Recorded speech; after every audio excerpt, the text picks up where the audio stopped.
You've probably been there. You take a loss, one that stings more than it should. Maybe you broke a rule, maybe the market just didn't cooperate. But as you stare at that red number on your screen, something inside you whispers, "I'll make it back." And before you even realize it, your fingers are already hovering over the buy or sell button again. That's the start of it, the revenge trade trap. For most traders, it doesn't start with greed. It starts with pain. Yale knew that pain too well. He wasn't a beginner anymore. He'd studied price action, he'd learned patience, and he even had a decent win rate. But every time he took a loss, especially one that felt unfair, something inside him flipped. He'd go from being calculated and patient to impulsive and desperate, chasing that emotional need to get back what was taken. He used to tell himself, "It's not about revenge, it's about discipline." But deep down, he knew the truth. It was revenge. You see, when we take a loss, the brain doesn't process it logically. It processes it emotionally, like an attack. Your subconscious sees that red number and interprets it as danger. It's not just losing money, it's losing control, losing pride, losing safety. And when that emotion hits, your mind's natural reflex is to regain control. That's why you feel that urge to jump right back in. Not because your edge is signaling you to, but because your emotions are screaming for relief. Yale learned this the hard way. One day, he lost what he thought was the perfect setup. He'd waited hours for that trade. Everything lined up perfectly, structure, liquidity, confirmation, but the market still swept him out before shooting in his direction. He sat there, staring at the chart, his heart pounding. His mind wasn't thinking about setups anymore. It was thinking about justice. He told himself, "I know where it's going next. I'll get it back." So he clicked buy, then sell, then buy again. By the end of the day, he had taken 8 trades, all impulsive, all fueled by that single emotion, frustration. He didn't lose because of his strategy that day. He lost because he was trying to win an argument with the market. That's the funny thing about the market. It doesn't even know you exist. It's not out to get you. It's not punishing you for being wrong.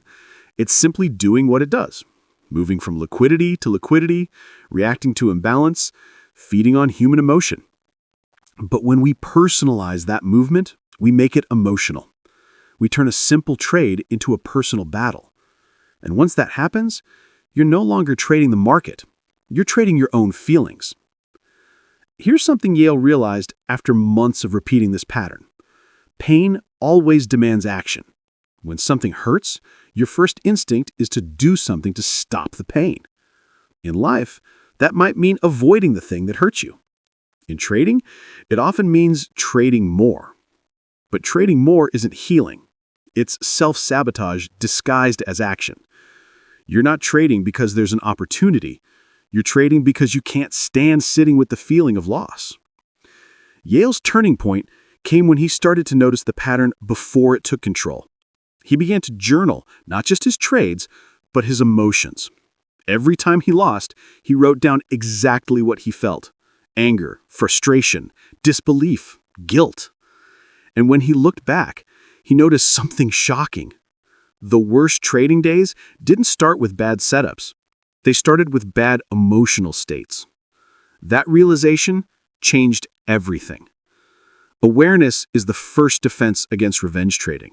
If you can catch yourself in that emotional moment, the moment you feel that rush of urgency to get it back, that's the start of control. The simple act of not acting gives your rational mind a chance to return. Yale started setting a rule. After every loss, he had to walk away for at least 15 minutes.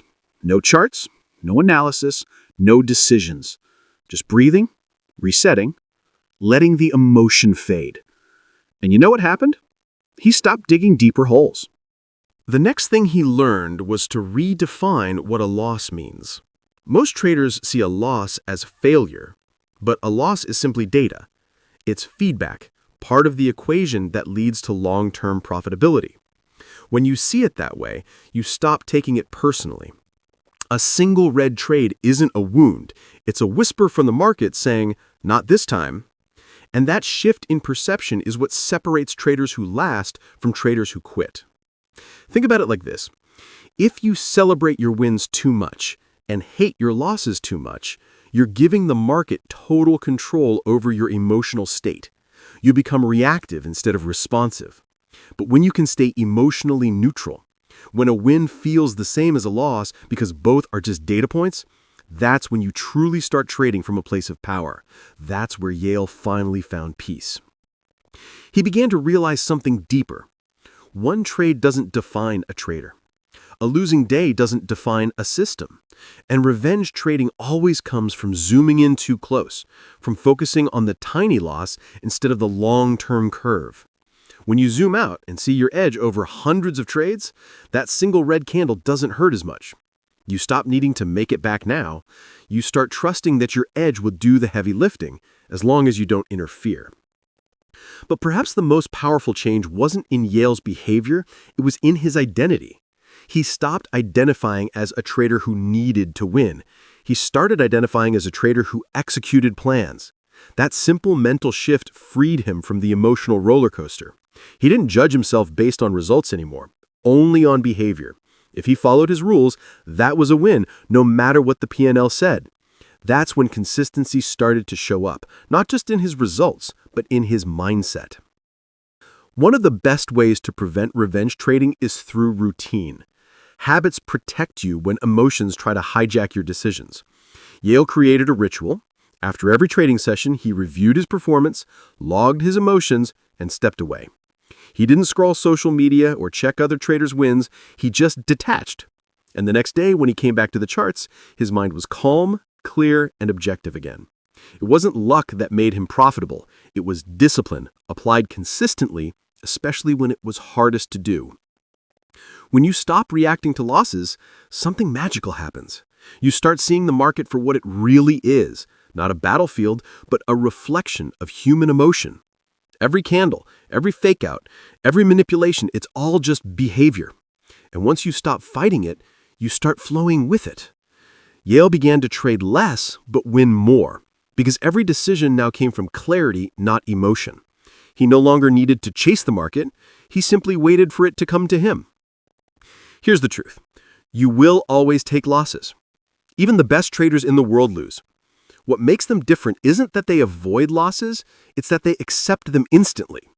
Acceptance doesn't mean you like it, it means you acknowledge it without resistance. And the moment you accept a loss, it loses its emotional power over you. Yale used to stare at his losing trades, analyzing them to death. Now he simply says, okay, next. That calm detachment, that's mastery.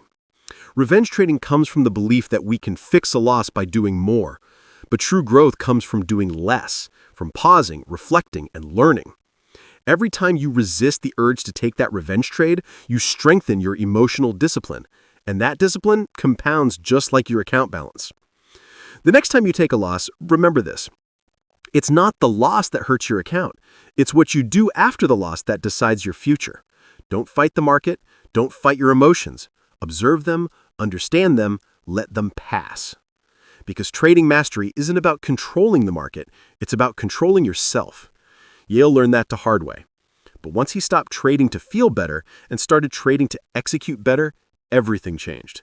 He stopped chasing the market and started mastering himself. And that's when he finally understood. The market doesn't punish you for losing, it punishes you for not learning. So, if you ever catch yourself trapped in the revenge trade cycle, stop. Breathe, and for the love of your account balance, step away from the keyboard. Seriously, close the chart, go outside, touch some grass, pet a cat, pet your neighbor's cat if you don't have one, just ask first. Do anything but press that buy or sell button. Because when you're in revenge mode, you're not trading anymore. You're dueling with the market like it personally insulted your family. And trust me, the market doesn't even know your name. It's not sitting there saying, let's stop Yale out again, that'll teach him. No, it's just doing what it does, moving in whatever way it wants, while you sit there turning into an emotional storm in a hoodie. Remember, you don't need to win now. You just need to stay alive mentally, emotionally, and financially long enough for your edge to do its job. Think of it like going to the gym. You don't go one day, lift for an hour, and expect a six-pack by evening. You go consistently, stay disciplined, rest when needed, and let the process shape you. Trading works the same way. You can't revenge trade your way to consistency, just like you can't out-bench press a bad diet. So, next time you take a loss and feel that fire burning inside, imagine it's your brain turning into a bad motivational speaker. It's shouting, "Come on, get back in there, prove 'em wrong." That's your cue to laugh and say, "Thanks, brain, but we're done for today." Because in the end, trading isn't about fighting losses. It's about managing yourself after they happen.